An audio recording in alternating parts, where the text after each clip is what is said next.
শুভেচ্ছা ও স্বাগত জানাচ্ছি। আশা করি সবাই ভালো আছো। ভালো থাকতে হবে, এখন অসুস্থ হওয়ার সময় নয়।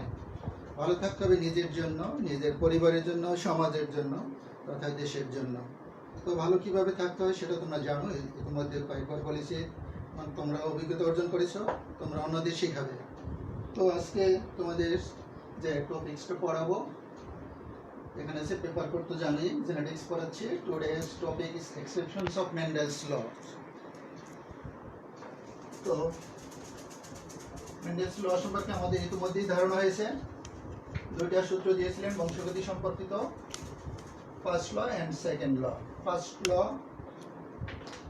একটা নাম রয়েছে law of segregation. First law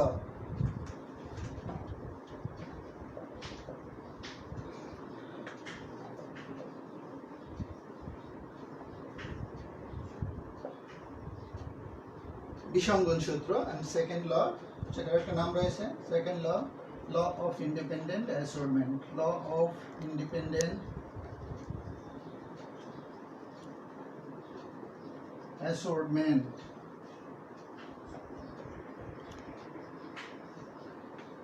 বিসংগন সূত্র এবং স্বাধীন বিন্যাসের সূত্র। তো আমরা এখানে দেখেছি ফার্স্ট লতে ফিনোটাইপিক রেশিও হলো, বাহ্যিক রেশিও যেটা ফিনোটাইপিক রেশিও ফার্স্ট লতে হলো 3:1, 3 এবং 1 অনুপাতে উদ্ভিদের লম্বা এবং খাটো এই বৈশিষ্ট্য প্রকাশ করতে থাকি আর কি। অ্যান্ড সেকেন্ড লয়ে ফিনোটাইপিক রেশিও ছিল 9:3:1। এই রেশিওতে F2 জেনারেশনে তার বংশধর প্রকাশ করতে থাকে সেকেন্ড ল। তো এখানে আছে, এটা হলো মেন্ডেলের মূল সূত্র আর কি। আজকে topic exceptions of Mendel's law. Mendel মারা যাবার পর মেন্ডেলের সূত্রের অনেক ব্যতিক্রম লক্ষ্য করা যায় আর কি। তো সেই ব্যতিক্রমগুলো একটু দেখি। মেন্ডেলের সূত্রের ব্যতিক্রম আবার দুই ধরনের, একটা হলো আপাত ব্যতিক্রম আর একটা হলো প্রকৃত ব্যতিক্রম। ব্যতিক্রম দুই ধরনের, একটা হলো অ্যাপারেন্ট এক্সেপশন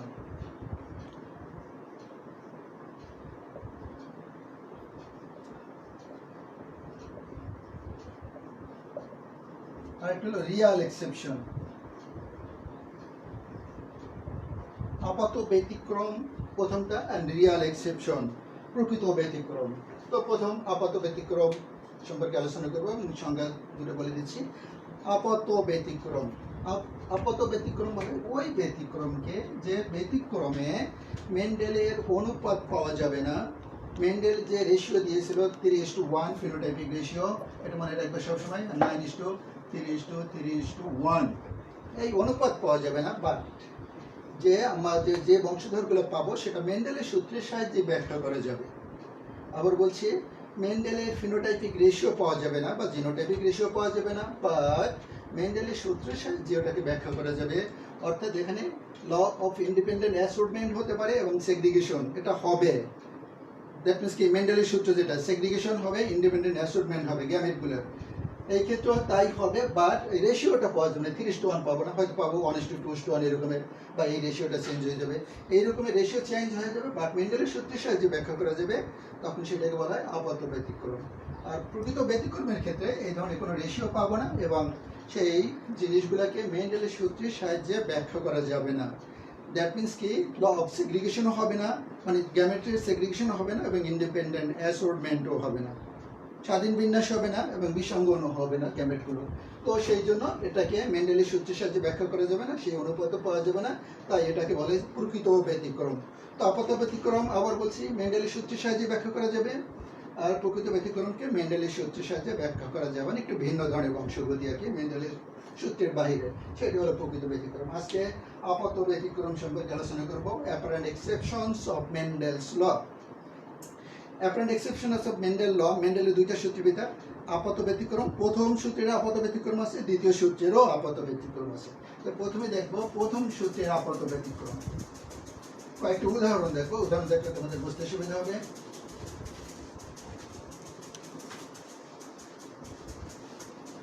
আবার বলছি, প্রথম যে জিনিসটা দেখানো হচ্ছে মেন্ডেলের প্রথম সূত্রের আপাত ব্যতিক্রম।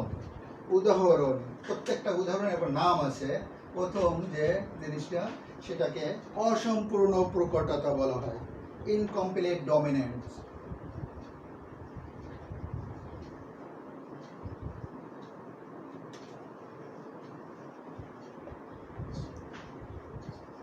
অসম্পূর্ণ প্রকটতা। এটা একটা আপাত ব্যতিক্রমের নাম। মেন্ডেলের প্রথম সূত্রের আপাত ব্যতিক্রমের নাম অসম্পূর্ণ প্রকটতা, ইনকমপ্লিট ডমিনেন্স। এই ক্ষেত্রে রেশিও পাওয়া যায় 1:2:1, 1:2:1। ফিনোটাইপিক রেশিও পাওয়া যায়, একটু জেনারেশনে ফিনোটাইপিক রেশিও পাওয়া যায় 1:2:1, যে ক্ষেত্রে পাওয়ার কথা ছিল 3:1। সেই ক্ষেত্রে এইবার আমরা দেখব ইনকমপ্লিট ডমিনেন্সের ক্ষেত্রে রেশিও পাওয়া যাবে 1:2:1, phenotypic ratio, not genotypic ratio. Phenotypic ratio কথা বলা হচ্ছে। তো কিভাবে এই জিনিসটা আসলো? বিজ্ঞানী কোয়ারেন্স নামক বিজ্ঞানী এটা পরীক্ষা করেছিলেন। বিজ্ঞানী কোয়ারেন্স নামক বিজ্ঞানী 1903 সালে এই পরীক্ষাটা করেছিলেন সন্ধ্যা মালতী উদ্ভিদের উপর, মিরাবিলিস জালাপা।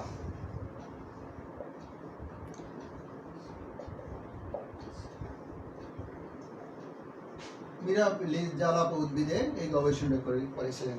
সন্ধ্যা মালতী উদ্ভিদের দুই ধরনের ফুল বিশিষ্ট উদ্ভিদের ভিতর সংকরায়ন করেছিলেন। দুই ধরনের ফুল বিশিষ্ট উদ্ভিদ, একটা হলো লাল ফুল বিশিষ্ট উদ্ভিদ, লাল ফুল বিশিষ্ট উদ্ভিদ এটা ফিনোটাইপ লাল প্যারেন্টস, আর একটা হলো সাদা ফুল বিশিষ্ট উদ্ভিদ, সাদা ফুল বিশিষ্ট উদ্ভিদ মেল বললাম, এটা ফিনোটাইপ। এর জিনোটাইপ কেমন? লাল, ক্যাপিটাল আর ক্যাপিটাল আর। এর জিনোটাইপ হলো স্মল আর স্মল আর। তারপর হলো গ্যামেট হবে কি, এখান থেকে ক্যাপিটাল আর স্মল আর গ্যামেট হবে। তারপর F1 জেনারেশন, যে কোনো একটা দেখালেও হয়, দুইটাও দেখাতে পারো, ক্যাপিটাল আর স্মল আর, এটা হলো F1 জেনারেশন। F1 জেনারেশন প্রথম বংশধরে জিনোটাইপ দেখা যাচ্ছে, এটা মেন্ডেলের সূত্র অনুসারে তাই হয়েছিল। মেন্ডেলের সূত্রে কি হয়েছিল? ক্যাপিটাল টির সাথে স্মল টি, এখানে ক্যাপিটাল টি গ্যামেট হলো, স্মল টি গ্যামেট হলো, দুটো মিলিত হয়ে ক্যাপিটাল টি স্মল টি লম্বা হলো ফিনোটাইপ। জাস্ট এখানে তাই হয়েছে, ক্যাপিটাল আর স্মল আর। এখানে ফিনোটাইপ হয়েছিল এটা লম্বা, এটা খাটো, এটা লম্বা হয়েছিল, অর্থাৎ ডমিন্যান্ট ক্যারেক্টার মানে লম্বা। এই মাদার লম্বা ছিল, এটা লম্বা হয়েছে। এই ক্ষেত্রে এখানে দেখা যায় ডমিন্যান্ট জিন আমরা ক্যাপিটাল আর কে যদি ধরি, তাহলে লাল, এর ফিনোটাইপ হবার কথা ছিল লাল, বাট এখানে লাল হয় নাই, হয়েছে গোলাপি। এটাই ব্যতিক্রম। এখানে গোলাপি হবার প্রশ্নই আসে না, হয়তো লাল হবে অথবা সাদা হবে। ফাদার অথবা মাদার যে কোনো একজনের বৈশিষ্ট্য পাবে, যার বৈশিষ্ট্য প্রকাশ পাবে সে হবে ডমিন্যান্ট। বাট এখানে দেখা যাচ্ছে লালের বৈশিষ্ট্য প্রকাশ পায় নাই এবং সাদার বৈশিষ্ট্য প্রকাশ পায় নাই, গোলাপি বৈশিষ্ট্য প্রকাশ পেয়েছে। সো ইট ইজ ব্যতিক্রম মেন্ডেলের সূত্রে। তো ব্যতিক্রমটা কিভাবে ব্যাখ্যা করবো, ব্যাখ্যা একটু পরে আসতেছি। F2 জেনারেশন পর্যন্ত যাই। F2 জেনারেশনে কি হয়, এটিকে যদি F2 জেনারেশন পর্যন্ত যাই,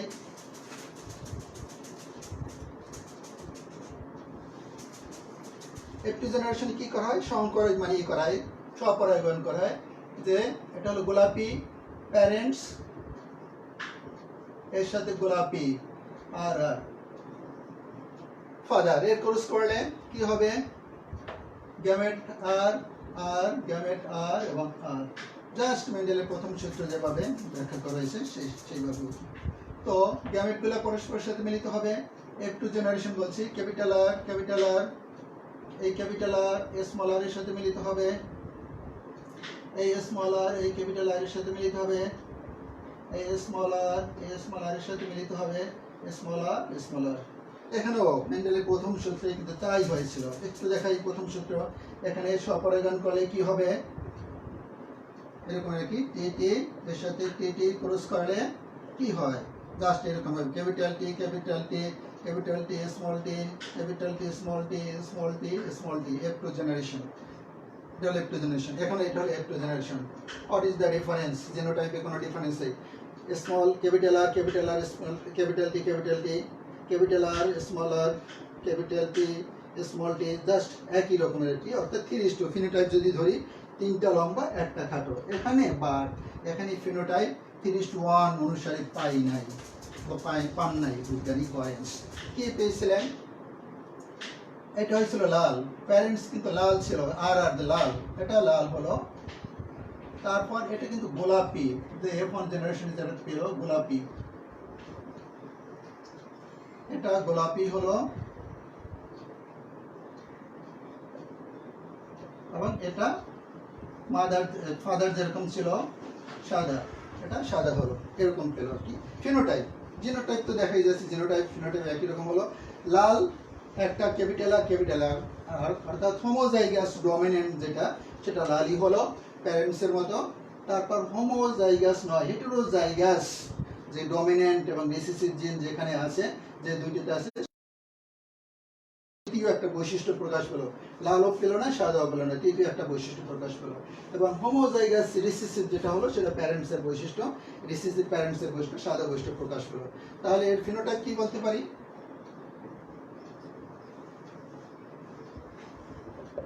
1:2:1, একটা লাল, দুইটা গোলাপি, একটা সাদা।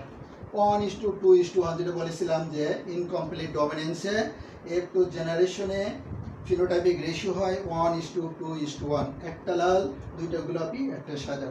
এখন প্রশ্ন হলো ওয়াই একটা গোলাপি কেন হলো, লাল না হয়? এই তিনটাই লাল হবার কথা ছিল মেন্ডেলের সূত্র অনুসারে, তিনটাই লাল হবার কথা ছিল, একটা সাদা হবার কথা ছিল। কিন্তু এখানে দেখা যায় একটা লাল হয়েছে, দুইটা গোলাপি হয়েছে, একটা সাদা হয়েছে। গোলাপি কেন হলো? এটার নাম হলো ইনকমপ্লিট, অসম্পূর্ণ ডমিনেন্স। এখানে ডমিনেন্ট জিন যদি আর হয়ে থাকে, তাহলে এই তিনটাই লাল হবার কথা, কিন্তু তিনটা লাল হয় নাই। একটা যখন রিসেসিভ জিন আসছে, একটা ডমিনেন্ট জিন, একটা রিসেসিভ জিন যখন আসলো, তখন গোলাপি বর্ণ প্রকাশিত হয়েছে। তার মানে কি, এই ডমিনেন্ট জিনটা এই রিসেসিভ জিনের উপর সম্পূর্ণভাবে ডমিনেন্ট নয়। এই ডমিনেন্ট জিনটা এই রিসেসিভ জিনের উপরে সম্পূর্ণভাবে ডমিনেন্ট নয়, ইনকমপ্লিট, অসম্পূর্ণ ডমিনেন্ট। তাই আর সাদা এবং লাল মিশ্রিত হয়ে তৃতীয় একটা বর্ণ, গোলাপি বর্ণ প্রকাশিত হয়েছে। যদি এই ডমিনেন্ট জিন এই রিসেসিভ জিনের উপরে কমপ্লিটলি ডমিনেন্ট হতো, তাহলে লাল বর্ণই প্রকাশিত হতো। কিন্তু এখানে ইনকমপ্লিটলি ডমিনেন্স, অসম্পূর্ণভাবে প্রকট। এই রিসেসিভ জিনের উপরে এই ডমিনেন্ট জিন অসম্পূর্ণভাবে প্রকট, অর্থাৎ ইনকমপ্লিট ডমিনেন্ট। সো তৃতীয় একটা রং প্রকাশ পেল, দুইটার মিলিত ক্রিয়ার ফলে তৃতীয় একটা রং প্রকাশ পেল। তো মেন্ডেলের সূত্রের সাথে পার্থক্য কি হলো? মেন্ডেলের সূত্র এখানে এই ডমিনেন্ট জিন এই রিসেসিভ জিন সম্পূর্ণভাবে ডমিনেন্ট ছিল বলেই এখানেও লাল বর্ণ প্রকাশ পেয়েছে। বাট এই ক্ষেত্রে এটা সম্পূর্ণভাবে ডমিনেন্ট নয় বলে, এটা তৃতীয় একটা বর্ণ, দুইটার আন্তঃক্রিয়ার ফলে তৃতীয় একটা বর্ণ প্রকাশিত হলো, সেটাকে বলা হয়েছে ইনকমপ্লিট ডমিনেন্স। এই ডমিনেন্ট জিনকে বলা হয়েছে এই রিসেসিভ জিনের উপর incomplete dominance. So it is incomplete dominance এবং রেশিও হলো 1:2:1। আশা করি বোঝা গিয়েছে। ভেরি ভেরি ইম্পর্টেন্ট, পরীক্ষা আসে।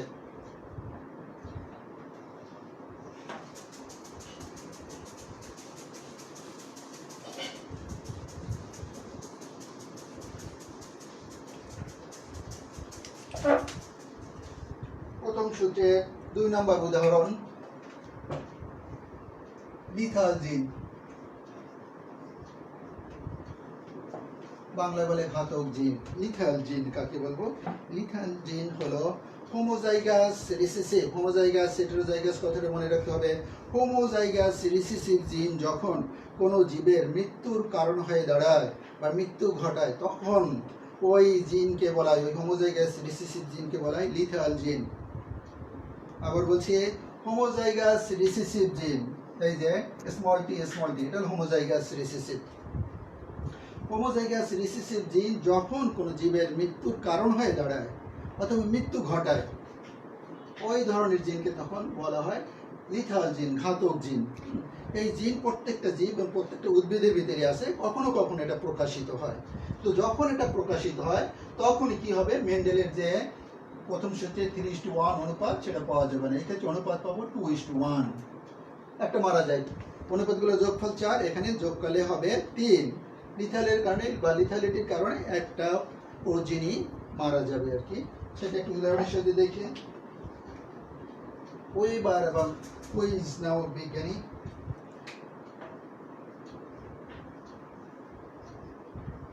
অ্যান্ড ওয়েজ 1959 সালে একটা পরীক্ষা করেছিল হালকা সবুজ সয়াবিন জাতীয় উদ্ভিদের উপর ক্রস করেছিল। হালকা সবুজ, দুইটাই হালকা সবুজ, হালকা সবুজ।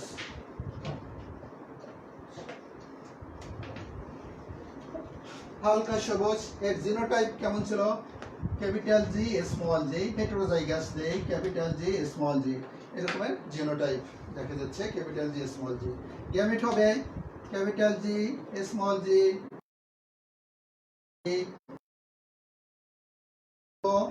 F1 বাই F2 জেনারেশন, আমরা F2 থেকে শুরু করেছি। স্বপরাগণ কলম হালকা সবুজ হালকা সবুজ। তো কি হবে F2 জেনারেশন কি পাবো? ক্যাপিটাল জি ক্যাপিটাল জি ক্যাপিটাল জি স্মল জি, ক্যাপিটাল জি স্মল জি স্মল জি স্মল জি, এরকমের অনুপাত পাবো। এটা F2 জেনারেশন এরকম আমরা পাই, 3:1 অনুপাতে পাই। তো এখন এর ফিনোটাইপটা কেমন হলো? এটা হলো হালকা সবুজ, এটা হলো হোমোজাইগাস নয়, হেটেরোজাইগাস। হেটেরোজাইগাস জিন এখানে একটা ডমিনেন্ট জিন, একটা রিসেসিভ ডমিনেন্ট জিন, রিসেসিভ জিন, বা এখানে দুইটাই ডমিনেন্ট জিন। এটা পাবো গাঢ় সবুজ, গাঢ় সবুজ। এটা এই যে প্যারেন্টস এর মতো দেখা যায় হালকা সবুজ, এটা হবে হালকা সবুজ। আর এটা হবে সোনালী বীজপত্রী, বীজপত্রী, সোনালী বীজপত্রটা দেখতে সোনালী মতো, কিন্তু কিন্তু ভ্রূণ অবস্থায় মারা যায়।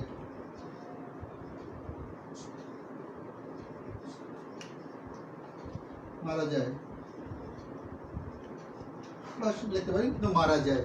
এটা আর বেশি সার্ভাইভ করতে পারে না সোনালী বীজপত্র, মানে জার্মিনেশন করলেও পরবর্তীতে এটা মারা যাবে আর কি। তো তাহলে অনুপাত হবে কি 1:2, গাঢ় সবুজ এবং হালকা সবুজ। এটা মারা গিয়েছে ক্রোচ। এটাই হলো হোমোজাইগাস রিসেসিভ। এই যে হোমোজাইগাস জিন এবং রিসেসিভ জিন, এটা যখন জীবের মৃত্যুর কারণ হয়ে দাঁড়িয়েছে তখন এটা আর সার্ভাইভ করতে পারবে না, প্রকৃতিতে টিকে থাকতে পারবে না, কাজে এটা মারা গেল। তো জেনারেশন হবে 1:2 অনুপাতে, গাঢ় সবুজ হালকা সবুজ। এইভাবে যখন পাওয়া যাবে তখন মেন্ডেলের 3:1 রেশিও পাওয়া যাবে না, তখন পাওয়া যাবে 2:1 অনুপাত। অর্থাৎ লিথাল জিন যখন থাকবে এবং হোমোজাইগাস রিসেসিভ অবস্থায় এটা যখন জীবের মৃত্যুর কারণ হয়ে দাঁড়াবে, তখন আমরা মেন্ডেলের 3:1 রেশিও পাবো না, 1:2 রেশিও পাবো। কাজে কিন্তু আমরা মেন্ডেলের সূত্রের সাহায্যে জাস্ট মেন্ডেলের সূত্র ব্যাখ্যা করছি। এটি মেন্ডেলের সূত্রের সাহায্যে সেগ্রিগেশন আছে গ্যামেটগুলো তারপর ব্যাখ্যা করছি সেভাবে। কাজেই শুধু অনুপাতগুলো চেঞ্জ হয়ে যাচ্ছে বিভিন্ন কারণে, কাজে এটাকে আপাত ব্যতিক্রম বলা হয়। 2 নম্বর উদাহরণ,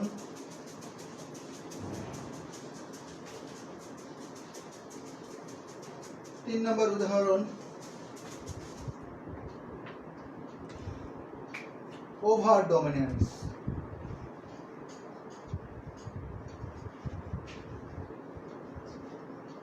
অতি প্রকটতা, ওভার ডমিনেন্স, অতি প্রকটতা।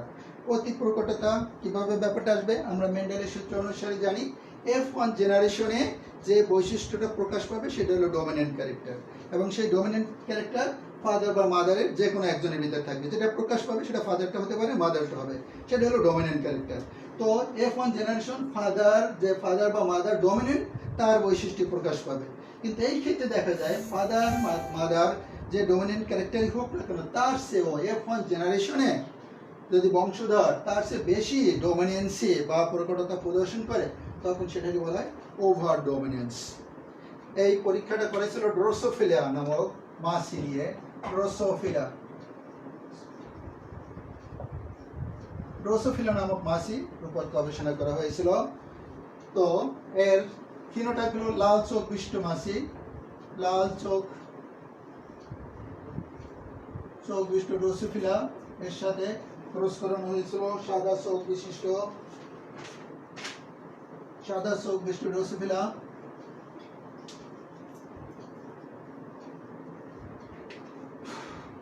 লাল চোখের জিনোটাইপ W+, সাদা চোখের জিনোটাইপ W, এরকমের। তো এখান থেকে গ্যামেট হবে কি W+, এখান থেকে W+, আমাদের আরো লিখতে হবে W, দরকার নাই। এটা পরস্পরের সাথে মিলিত হয়ে F1 জেনারেশন হবে কি W+W। কার মধ্যে হবার কথা ছিল? এর ফিনোটাইপ কেমন হওয়ার কথা ছিল? লাল চোখ বিশিষ্ট, যদি এটি ধরি ডমিনেন্ট, বা যদি ধরি সাদা চোখে ডমিনেন্ট, তাহলে সাদা চোখ বিশিষ্ট।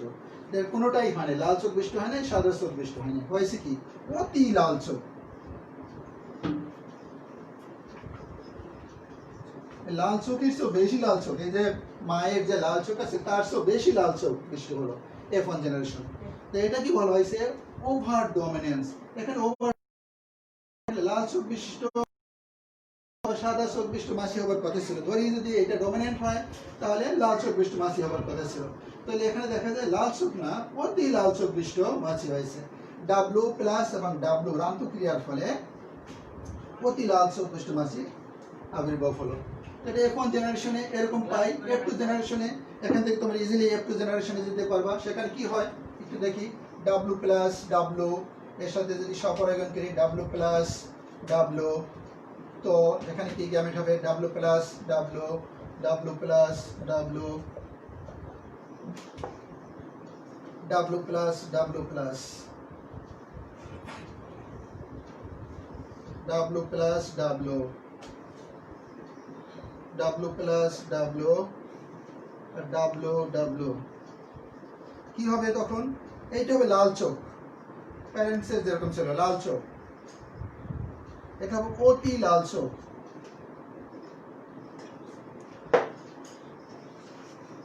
আর এটা হবে সাদা চোখ, সাদা চোখ বিশিষ্ট মাছি। তাহলে কি হবে? রেশিওটা 1:, F2 জেনারেশন 1:2:1, এই ক্ষেত্রে 3:1 অনুপাত পাওয়া যায় না। লাল চোখ স্বাভাবিক ডাব্লু প্লাস ডাব্লু প্লাস, যে লাল চোখ প্যারেন্টসের যেরকম ছিল লাল চোখ হলো একটা হোমোজাইগাস ডোমিনেন্ট যেটা। বা হেটেরোজাইগাস ডোমিনেন্ট যখন হয়ে যায় তখন দেখা যায় অতি লাল চোখ, এই যে ডোমিনেন্ট ক্যারেক্টার যেটা তার চেয়েও অতি ডোমিনেন্ট সে ফিনোটাইপ প্রদর্শন করে, অতি প্রকটতা প্রদর্শন করে ফিনোটাইপের ক্ষেত্রে। তাই সেটাকে বলা হয়েছে ওভার ডোমিনেন্স। চালাক, অতি চালাক আর কি, মানে ফাদার মাদার সে সন্তান যখন অতি চালাক, চালাকের চেয়ে অতি চালাক যখন হচ্ছে এটা হলো ওভার ডোমিনেন্স। এই ক্ষেত্রে দেখা যাচ্ছে ওভার ডোমিনেন্সের ক্ষেত্রে মেন্ডেলের প্রথম রেশিও 3:1 অনুপাত পাওয়া যায় না।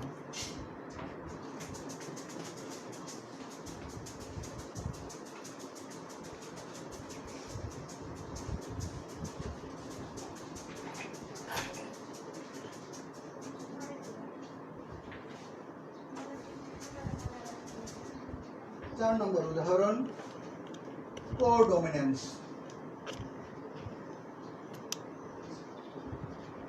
সমপ্রকটতা, কোডমিনেন্স সমপ্রকটতা বাংলা বলা হয়। কোডমিনেন্স আবার মেন্ডেলের সূত্রে আসতে হয়। মেন্ডেলের সূত্রে F1 জেনারেশনে আমরা দেখেছি যে ক্যাপিটাল টি স্মল টি লম্বা খাটোর যে জিনগুলো রয়েছে এর ভিতরে এটা কি হলো, এই জিনের বৈশিষ্ট্য ডোমিনেন্ট জিনের বৈশিষ্ট্য প্রকাশ পায়, লম্বা হয়। অর্থাৎ এই যে হোমোলোগাস লোকাসের, একই লোকাসের দুইটা জিন যখন থাকে তখন দুইটা জিনের যে কোনো একটা জিনের বৈশিষ্ট্য প্রকাশ পায়। এটা হলো লোকাস। লোকাস মানে যে জায়গায় জিন অবস্থান করে সেটাকে বলে লোকাস।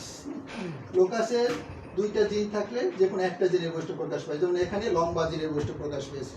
বাট এই ক্ষেত্রে কোডমিনেন্সের ক্ষেত্রে কি হবে, এই দুইটার বৈশিষ্ট্য প্রকাশ পাবে, এই জিনের বৈশিষ্ট্য প্রকাশ পাবে, এই জিনের বৈশিষ্ট্য প্রকাশ পাবে। এটা মেন্ডেলের সূত্রে না, মেন্ডেলের সূত্র ব্যতিক্রম। তো এটাই কি মেন্ডেলের সূত্র ব্যতিক্রম বলা হয়েছে এবং দুইটাই প্রকাশ পায় বলে F1 জেনারেশনে, তাই এটা বলেছে কোডমিনেন্স। কিভাবে? কখন দেখা যায় এটা মানুষের MN রক্ত গ্রুপ, এটা ব্যতিক্রম ধরনের রক্ত গ্রুপ। মানুষের কিছু কিছু মানুষের MN রক্ত গ্রুপ থাকে, MN রক্ত গ্রুপ। MN রক্ত গ্রুপ যাদের থাকে তারা এই M জিনটাও ডমিনেন্ট জিন, N জিনটাও ডমিনেন্ট জিন। একটা জিন ডমিনেন্ট হওয়ার কথা ছিল, কিন্তু এখানে M এবং N দুইটা জিনই ডমিনেন্ট। কিভাবে এটা এইভাবে যদি ক্রস করি N রক্ত বিশিষ্ট এবং M রক্ত বিশিষ্ট, তো F1 জেনারেশন কি হবে, M রক্ত বিশিষ্ট হবে। এর থেকে বুঝে যাচ্ছে না যে কে ডমিনেন্ট জিন, কে রিসেসিভ জিন। এটা বাহ্যিকভাবে দেখা যাবে না, ফিনোটাইপলি দেখা যাবে না, জিনোটাইপিক্যালি এটা অ্যানালাইসিস করে বের করতে হবে। F2 জেনারেশনে কি হবে, মেন্ডেলের সূত্র অনুসারে বা যে কোনো সূত্র অনুসারে M হবে একটা, M হবে একটা, M হবে একটা, আর একটা হবে N এরকম হবে। বাট দেখা যায় যে এই রক্তের তো M ঠিকই আছে, একটাই জিন আছে ডমিনেন্ট জিন M আছে, বাট এখানে M এবং N দেখা যায় এই রক্ত যাদের দেহের ভিতরে আছে তারা দুই ধরনের অ্যান্টিবডি উৎপাদন করতে পারে। M থেকেও অ্যান্টিবডি উৎপাদন করতে পারে, N থেকেও অ্যান্টিবডি উৎপাদন করতে পারে। আর এরা তো শুধু N থেকে অ্যান্টিবডি উৎপাদন করে।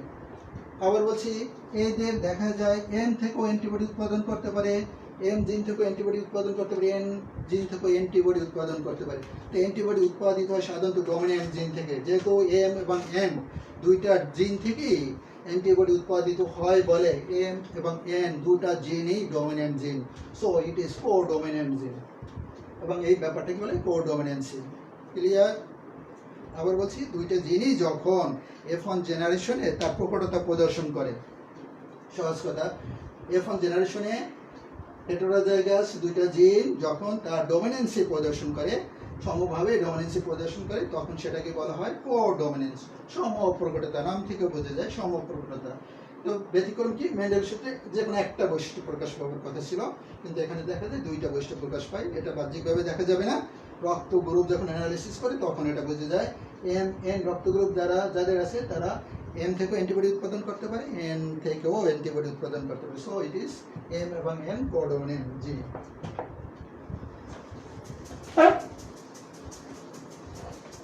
এই হলো চারটা জিনিস তোমরা মুখস্থ করবে, চারটি উদাহরণ তোমরা মুখস্থ করবে মেন্ডেলের প্রথম সূত্রের আপাত ব্যতিক্রমের ক্ষেত্রে। আবার বলছি কি ছিল, ইনকমপ্লিট ডমিনেন্স, অসম্পূর্ণ প্রকটতা, লিথাল জিন, লিথালের ক্ষেত্রে কি হয় মেন্ডেলের প্রথম সূত্রের ব্যতিক্রম, তারপর হচ্ছে ওভার ডমিনেন্স, ওভার ডমিনেন্সের ক্ষেত্রে কি ব্যাপারগুলো ঘটে, F1 জেনারেশনে ডমিনেন্ট প্যারেন্টসের অধিক ডমিনেন্সি প্রদর্শন করে তখন সেটাকে overdominance, and codominance হলে দুটাই যখন ডমিনেন্সি প্রদর্শন করে, মেন্ডেলের সূত্র অনুসারে একটা ডমিনেন্সি প্রদর্শন করার কথা, কিন্তু দুটো জিনই হোমোলোগাস জিন যখন ডমিনেন্সি প্রদর্শন করবে তখন সেটাকে বলেছে কো ডমিনেন্স।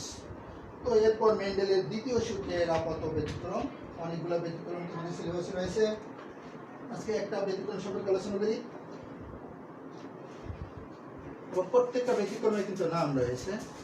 তো এই ক্ষেত্রে মেন্ডেলের প্রথম সূত্রের আপাত ব্যতিক্রম শেষ হলো, মেন্ডেলের দ্বিতীয় সূত্রের আপাত ব্যতিক্রম,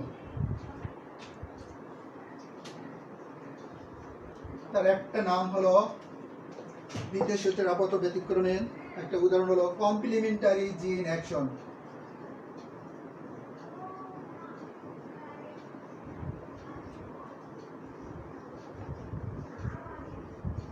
কমপ্লিমেন্টারি জিন অ্যাকশন, জিনের পরিপূরক, কমপ্লিমেন্টারি মানে কি, জিনের পরিপূরক কার্য বা ডুপ্লিকেট রেসিসিভ ইপিস্টাসিস বলা এটাকে।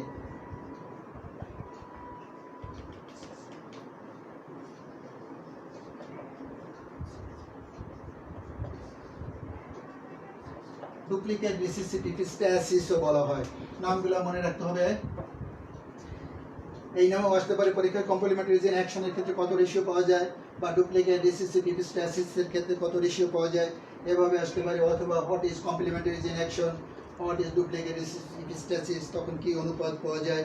আমরা জানি মেন্ডেলের দ্বিতীয় সূত্রের ফিনোটাইপিক রেশিও হলো 9:3:1, সবসময় মনে রাখতে হবে।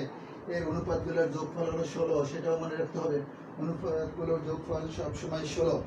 তো এই ক্ষেত্রেও এটাও বলছে, এটা কিন্তু অ্যাপারেন্ট এক্সেপশন, আপাত ব্যতিক্রম, মেন্ডেলের দ্বিতীয় সূত্রের আপাত ব্যতিক্রম। এই ক্ষেত্রেও এটাকে মেন্ডেলের সূত্রের সাহায্যে ব্যাখ্যা করা যাবে, বাট মেন্ডেল যে অনুপাত দিয়েছিল 9:3:1, এই অনুপাত পাওয়া যাবে, একটু ব্যতিক্রম অনুপাত পাওয়া যাবে।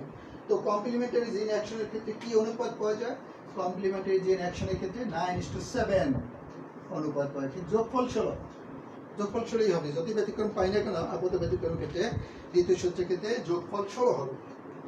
এই ক্ষেত্রে ফিনোটাইপ পেয়েছিল 4টা, এক্ষেত্রে ফিনোটাইপ পেয়েছে 2টা, তাই 9:7 16 এই অনুপাতটা পাওয়া গিয়েছিল। তো কমপ্লিমেন্টারি জিন কাকে বলি, বা কমপ্লিমেন্টারি জিন অ্যাকশন বলতে কি বোঝায়, কমপ্লিমেন্টারি মানে পরিপূরক। একটা জিনের অনুপস্থিতিতে আরেকটা জিন যখন তার নিজের বৈশিষ্ট্য প্রকাশ করতে পারবে না, অথবা বলতে পারি একটা নির্দিষ্ট বৈশিষ্ট্য প্রকাশ করার জন্য দুইটা জিনের উপস্থিতি যখন দরকার হবে, তখন সেই জিনগুলোকে বলে কমপ্লিমেন্টারি জিন। আবার বলছি, একটা জিন, মনে করি এ একটা জিন, বি একটা জিন, এই জিনের সাহায্য ছাড়া তার নিজের বৈশিষ্ট্য প্রকাশ করতে পারবে না, অথবা এই জিনের সাহায্য ছাড়া নিজের বৈশিষ্ট্য প্রকাশ করতে পারবে না, তখন এই জিনের কমপ্লিমেন্টারি জিন, বা এই জিনের কমপ্লিমেন্টারি জিন, এবং এর ফলে যে বৈশিষ্ট্য প্রকাশিত হয় সেটি হলো কমপ্লিমেন্টারি জিন অ্যাকশন। মানে কমপ্লিমেন্টারি জিন অ্যাকশনের ফলে কি বৈশিষ্ট্য প্রকাশ পায়, প্রত্যেক ক্রিয়ার ফলে কি বৈশিষ্ট্য, সেটা কমপ্লিমেন্টারি জিন অ্যাকশন। তো আরেকটা হলো ডুপ্লিকেট রিসিসিভ ইপিস্ট্যাসিস। রিসিসিভ তো বুঝি, ডমিনেন্ট রিসিসিভ, এটা বুঝি। ডুপ্লিকেট মানে ডাবল, ডাবল রিসিসিভ ইপিস্ট্যাসিস বলতে পারি। আর ইপিস্ট্যাসিস কি? ইপিস্ট্যাসিসটা কি বুঝতে হবে? ইপিস্ট্যাসিস হলো এক লোকাসের একটি জিন অন্য লোকাসের অন্য জিনের বৈশিষ্ট্য প্রকাশে বাধা দিলে তখন ওই ব্যাপারটাকে বলে ইপিস্ট্যাসিস। এক লোকাস, মনে করি একটা লোকাস, আর এখানে আরেকটা লোকাস। লোকাস মানে যেখানে জিন অবস্থান করে। এই একটা জিন, এখানে একটা জিন আছে, এখানে একটা জিন, এই একটা জিন আছে, এরকম আর কি। এক লোকাসের জিন অন্য লোকাসের, এটা ভিন্ন ক্রোমোজোম হতে পারে, এটা তো একই ক্রোমোজোম হয়েছে, অন্য ক্রোমোজোম হতে পারে। এক লোকাসের একটা জিন অন্য লোকাসের অন্য একটা জিনের বৈশিষ্ট্য প্রকাশে বাধা দেবে। যেমন এই জিন যখন এই জিনের বৈশিষ্ট্য প্রকাশে বাধা দেবে তখন এই ব্যাপারটাকে বলে ইপিস্ট্যাসিস। অথবা এই জিন যখন এই জিনের বৈশিষ্ট্য প্রকাশে বাধা দেবে তখন সেই ব্যাপারটাকে বলে ইপিস্ট্যাসিস। তো ইপিস্ট্যাসিসের ক্ষেত্রে যে জিন অন্য জিনের বৈশিষ্ট্য প্রকাশে বাধা দেয় তখন এটাকে বলে ইপিস্ট্যাটিক জিন। যে জিন অন্য জিনের বৈশিষ্ট্য প্রকাশে বাধা দেবে সেটাকে বলা হয় ইপিস্ট্যাটিক জিন। এবং যে জিন বাধাপ্রাপ্ত হবে সেটাকে বলে হাইপোস্ট্যাটিক জিন।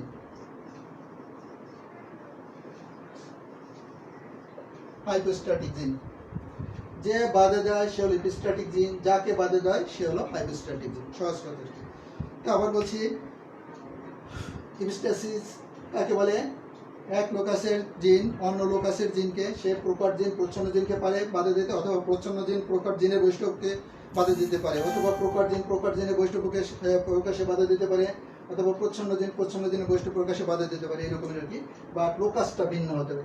এক লোকাসের জিন অন্য লোকাসের জিনের বৈশিষ্ট্য প্রকাশে বাধা দিলে সেটাকে বলে ইপিস্ট্যাসিস, বাধা দেয়। এখানে ডমিনেন্ট জিনের ক্ষেত্রে একটু পার্থক্যটা লক্ষ্য করো। ডমিনেন্ট জিনের ক্ষেত্রে কি? ডমিনেন্ট জিনের ক্ষেত্রেও আমরা দেখেছি ক্যাপিটাল টি স্মল টি। এই ক্যাপিটাল টি স্মল টি বৈশিষ্ট্য প্রকাশে বাধা দেয়। তো what is the difference between epistasis, epistatic gene এবং ডমিনেন্ট জিনের ভিতর পার্থক্য কি? ইপিস্ট্যাটিক জিন বললাম এক লোকাসের জিন অন্য লোকাসের জিনের বৈশিষ্ট্য প্রকাশে বাধা দেয়।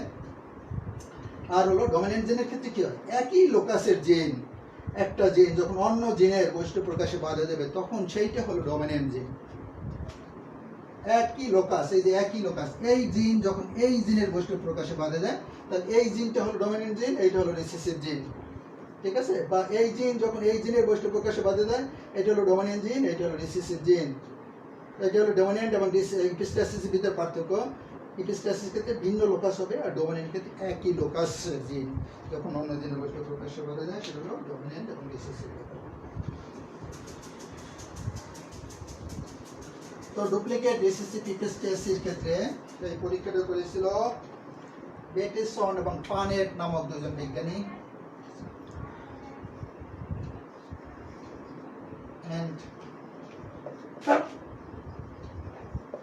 এটা হলো 1905 সালে এই পরীক্ষাটা করেছিল বেটিসন এবং পানেট নামক বিজ্ঞানী।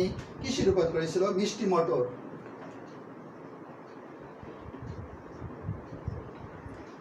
এই উদ্ভিদের উপর করেছিল। এর বৈজ্ঞানিক নাম হলো ল্যাথাইরাস ওডোরাটাস।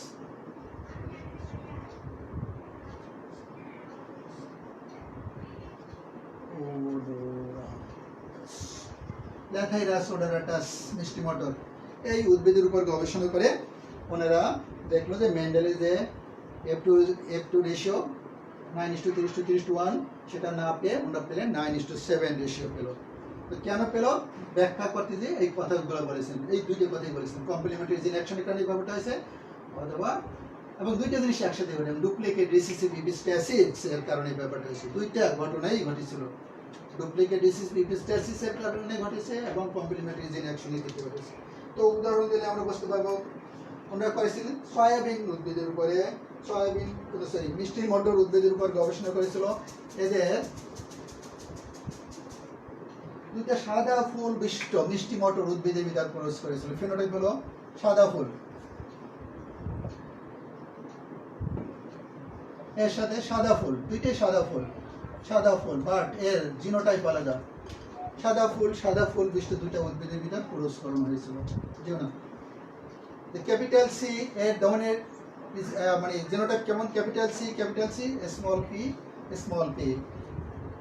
পেটিসন এইভাবে আর কি জিনগুলাকে দেখিয়েছে। ক্যাপিটাল সি সাদা ফুলের জন্য আমরা জানি মেন্ডেলের দ্বিতীয় সূত্র কি, দুই জোড়া বৈশিষ্ট্য দ্বারা জীবের বৈশিষ্ট্য নিয়ন্ত্রিত হয়, দুই জোড়া মানে সিসিপিপি, ডাবল হ্যাবিট ক্রসারকে। আর এখানে সাদা ফুল, তার বিপরীতে স্মল সি ক্যাপিটাল পি এরকমের। এর জিনোটাইপ ছিল এরকমের, দুইটা সাদা ফুল, ফিনোটাইপ দুইটাই সাদা ফুল, খেয়াল করবে দুইটাই সাদা ফুল, বাট এর genotype capital C small P small C capital P এরকমের পেলো। তো এর গ্যামেট হবে কি রকমের, গ্যামেট হল ক্যাপিটাল সি স্মল পি, আরেকটা ক্যাপিটাল সি স্মল পি, দেখার দরকার নাই, এখানে হবে স্মল সি ক্যাপিটাল পি এরকমের গ্যামেট পেলো। তারপরে F1 জেনারেশন কেমন পেলো, capital C capital P small P এরকমের জিনোটাইপ পেলো। এর ফিনোটাইপ কেমন হলো, পার্পল বা বেগুনি, বর্ণ পেয়েছিল।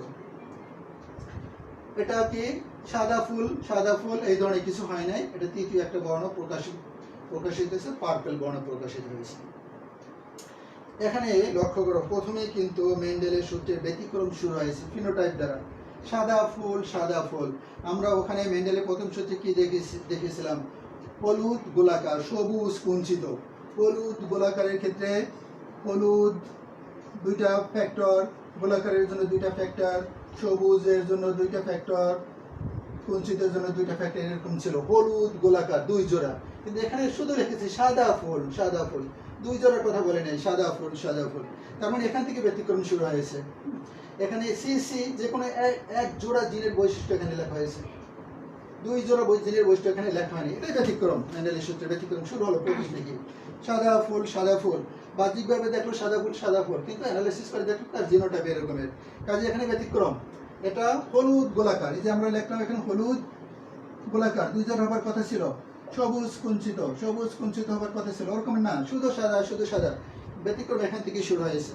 তো এখানে এক জোড়া জিন অন্য জোড়া জিনের বৈশিষ্ট্য প্রকাশে বাধা দিয়েছে, সেটা আমরা F2 জেনারেশনে গেলে বুঝতে পারবো, কে কাকে বাধা দিয়েছে সেটা পরে বুঝতে পারবো, কার বৈশিষ্ট্য সাদা কার বৈশিষ্ট্য অন্য গোলাপি বা পার্পল সেটা আমরা পরে বুঝতে পারবো। তো এখানে নিশ্চিত বলতে পারি এক জোড়া জিন অন্য জোড়া জিনের বৈশিষ্ট্য প্রকাশে বাধা দিয়েছে, বা এক জোড়া জিন আরেক জোড়া জিনের অনুপস্থিতিতে তার ওই বৈশিষ্ট্য প্রকাশ করতে পারে নাই, যেটা হচ্ছে কমপ্লিমেন্টারি জিন অ্যাকশন। আর বাধার ক্ষেত্রে হলো রিসেসিভ পিপিস্টাসিস। তো এখানে বোঝা যাচ্ছে মনে হয় এই জিনের বৈশিষ্ট্য রিসেসিভ পিপিস্টাসিস, প্রচ্ছন্ন জিন যখন প্রকট জিনের বৈশিষ্ট্য প্রকাশে বাধা দেয় তখন সেটাকে বলে রিসেসিভ পিপিস্টাসিস। আবার বলছি, প্রচ্ছন্ন জিন, এক লোকাসের প্রচ্ছন্ন জিন যখন অন্য লোকাসের ডোমিনেন্ট জিনের বৈশিষ্ট্য প্রকাশে বাধা দেয় তখন সেটাকে বলে রিসেসিভ পিপিস্টাসিস। তো মনে হচ্ছে এই রিসেসিভ জিন এই ডোমিনেন্ট জিনের বৈশিষ্ট্য প্রকাশে বাধা দিয়েছে, এবং এই রিসেসিভ জিন এটা কিন্তু রিসেসিভ, ছোট পি হলো রিসেসিভ, ছোট সি ক্যাপিটাল পি জিনের বৈশিষ্ট্য প্রকাশে বাধা দিয়েছে, তাই রিসেসিভ পিপিস্টাসিস। তো F2 জেনারেশন গেলে আরো ক্লিয়ার হবে। এখন F2 জেনারেশন সবসময় কি করে, স্বপরাগায়ন, সেলফে। স্বপরাগায়নের ক্ষেত্রে কি, capital C capital P small P সাথে ক্রস করব, capital C capital P small P. গ্যামেটগুলো কেমন, এখানে গ্যামেটগুলো মনে রাখতে হবে।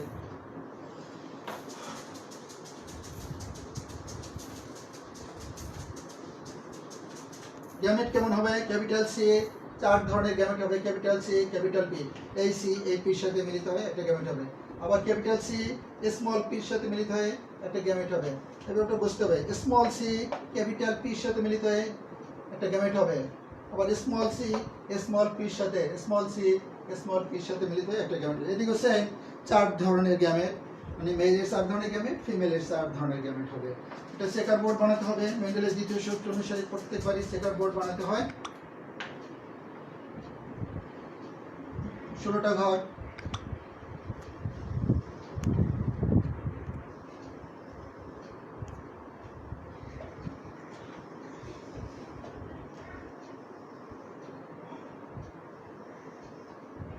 জাস্ট মেন্ডেলের দ্বিতীয় সূত্র অনুসারে ফিমেল মেল 4টা ঘর,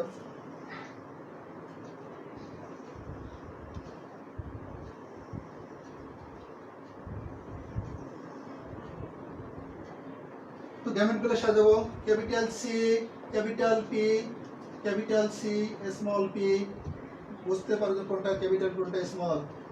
small C, capital P, small C, small P.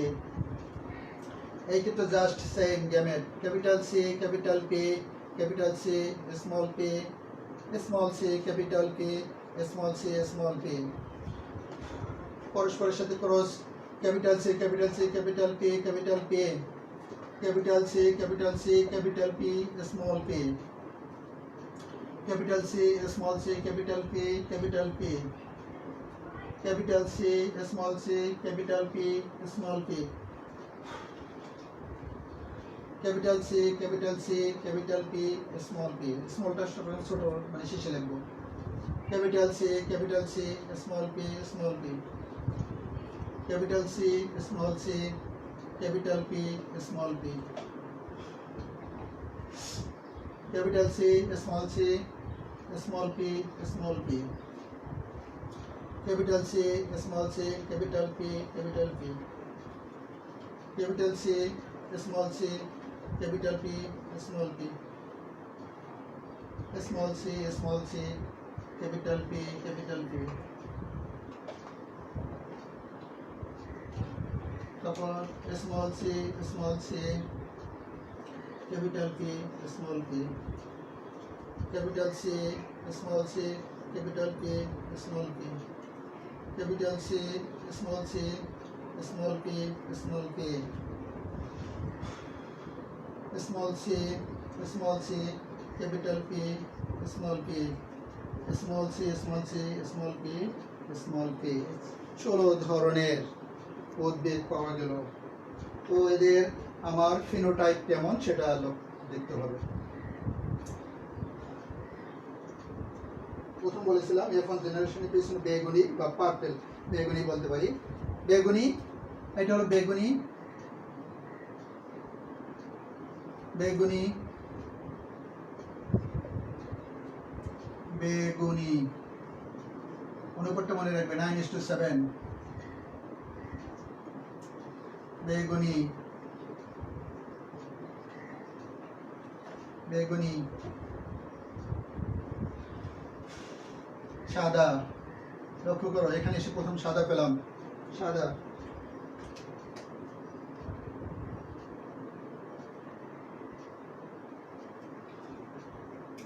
তারপর বেগুনি, সাদা,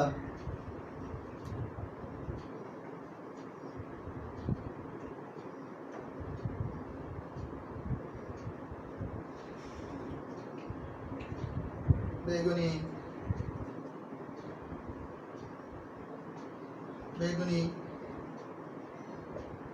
সাদা,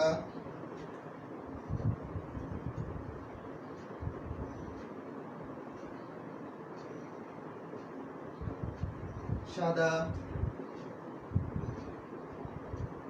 এটা তো সাদাই, সাদা, সাদা,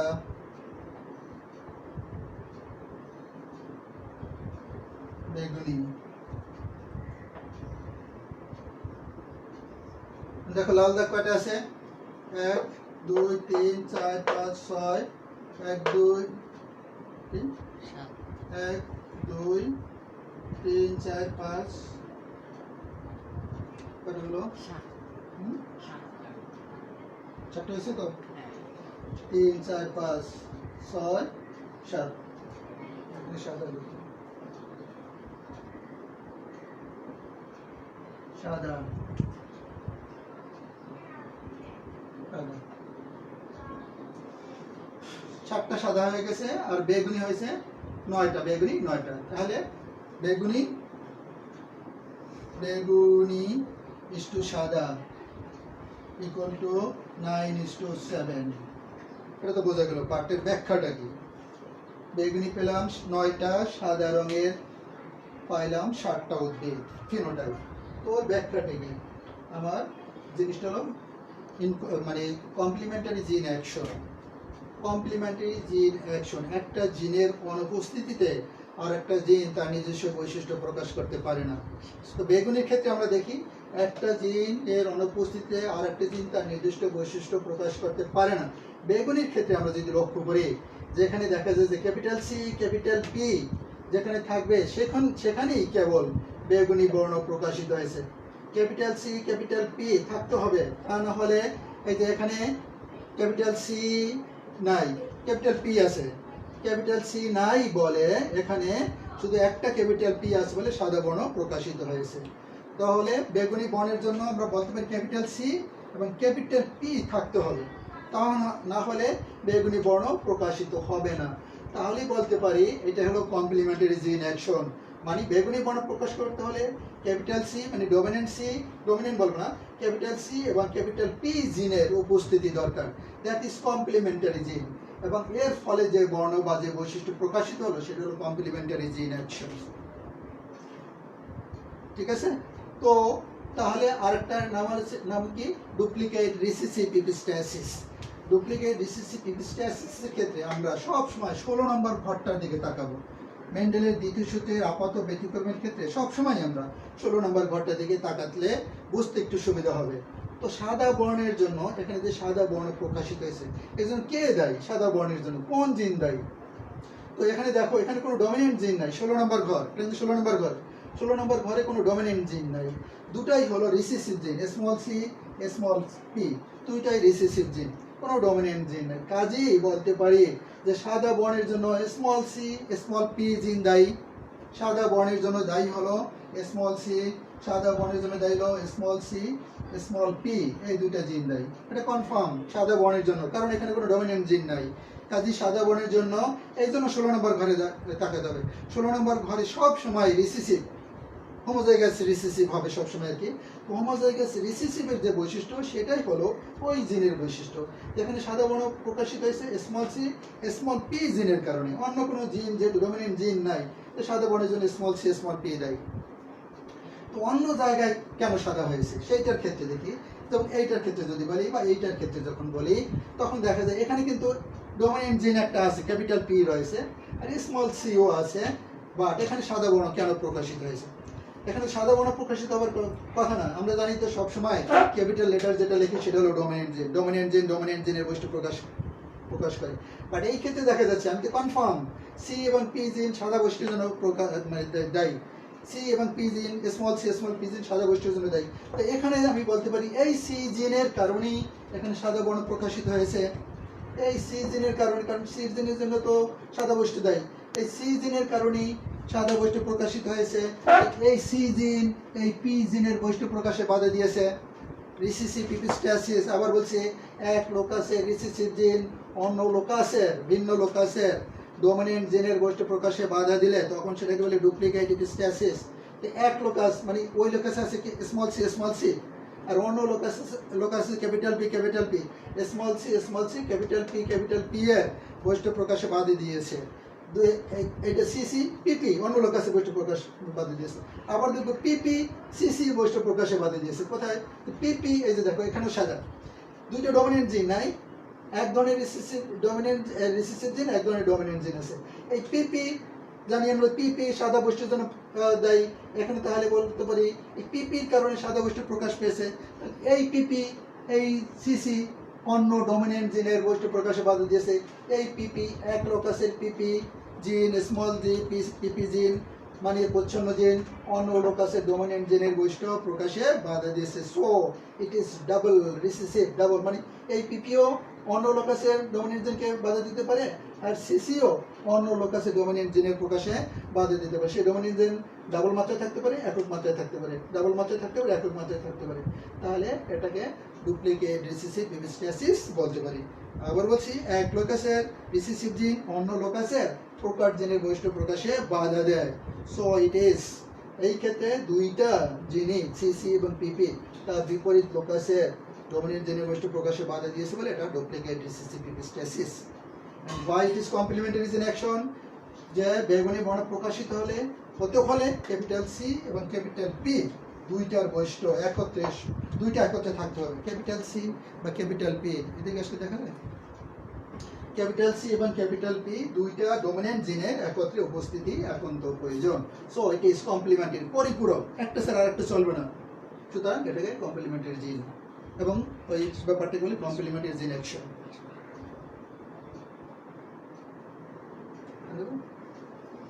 এই হলো মেন্ডেলের দ্বিতীয় সূত্রের আপাত ব্যতিক্রম। মেন্ডেলের দ্বিতীয় সূত্রের আপাত ব্যতিক্রম। তো আপাত ব্যতিক্রমে তোমাদের অনেকগুলা সিলেবাসে আছে, সেই জিনিসগুলো পড়বে। আজকে তো একটা দেখিয়ে দিলাম, বাকিগুলো তোমরা পড়বে। আমি একটু সিলেবাসটা যদি একটু দেখি, যে রেশিওগুলো তোমাদের সিলেবাসে আছে জেনেটিক্সের, রেশিওগুলো এভাবে দেওয়া নেই। এক্সেপশনস অফ মেন্ডেলস ল, এগুলো তো 9:7 এই অনুপাতটা পড়লে, আর যেগুলো পড়বে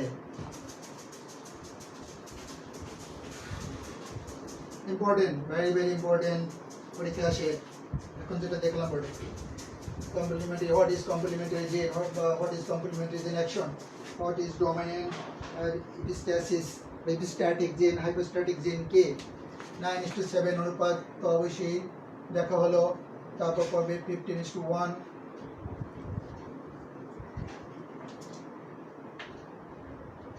15:1 অনুপাত পড়বে, 12:3:1 অনুপাত পড়বে, 9:6:1 অনুপাত পড়বে, 9:3:4 অনুপাত পড়বে। এগুলো এই অনুপাতগুলো পড়বে।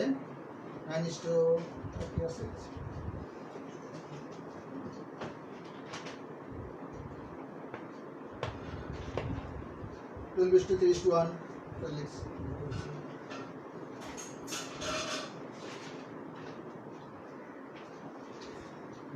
এই অনুপাতগুলো পড়তে হবে।